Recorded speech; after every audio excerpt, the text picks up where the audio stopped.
Alors dans cette vidéo, on va voir comment montrer qu'une suite décroissante converge. Alors une suite décroissante, ce qu'on a dit, c'est que ça veut dire que UN est plus grand que UN plus 1. D'accord? Le terme d'avant est plus grand que le terme d'après, autrement dit, on décroît. Alors ça peut être vrai à partir d'un certain rang, on s'en moque ici, puisque ce qui nous intéresse, la convergence, ça c'est quelque chose qu'on regarde à l'infini. Et que la suite converge, alors qu'est-ce que ça veut dire que la suite converge? Ça veut dire que limite, quand n tend vers plus l'infini, de UN est égal à L, et L c'est une constante qui appartient à R, autrement dit c'est un réel qui ne bouge pas.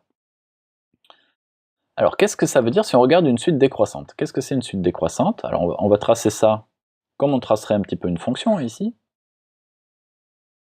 C'est pas tout à fait pareil, mais c'est dans la même idée. Donc ici on va regarder n dans ce sens-là, et puis ici on va regarder un. Alors d'abord on a un premier terme qui est u0. u0 par exemple, on va dire il est ici. Un terme u1 ensuite qui est plus petit que u0, puisque tu vois u0, u1. La suite elle est décroissante, donc par exemple u1 il est là, et puis u2 il va être là. Tant que tu es en dessous, c'est toujours valide. Hop, par exemple u3, 4, et puis on peut continuer comme ça, tu vois, ça peut s'accélérer, et puis après ça peut revenir aussi comme ça pose pas de problème. Donc ça c'est une suite qui est décroissante, tu vois que tous les termes ils descendent. Maintenant si tu veux montrer que cette suite elle converge, autrement dit qu'elle a une limite, tu vois qu'elle va pas pouvoir croître autant qu'elle veut. Il va falloir qu'à un moment, il y ait une sorte de limite, ici, on va appeler ça, voilà. Il va y avoir une valeur L pour laquelle UN, elle peut jamais passer en dessous. Donc elle va croître, mais elle va juste se rapprocher de plus en plus de cette valeur-là. Alors qu'est-ce que ça veut dire?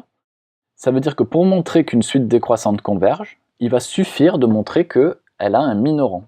Si elle a un minorant, alors elle va converger. Puisqu'elle est décroissante, elle descend tout le temps, sa valeur diminue tout le temps, mais par contre, elle ne peut pas descendre en dessous d'une certaine valeur, qui est ce minorant.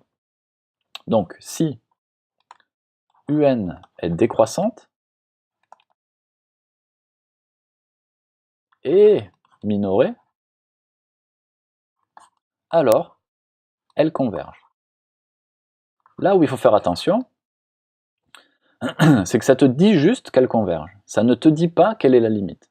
C'est-à-dire que si ton minorant, si par exemple L ici, il vaut moins 5, eh bien il n'y a pas besoin de montrer que le minorant c'est moins 5.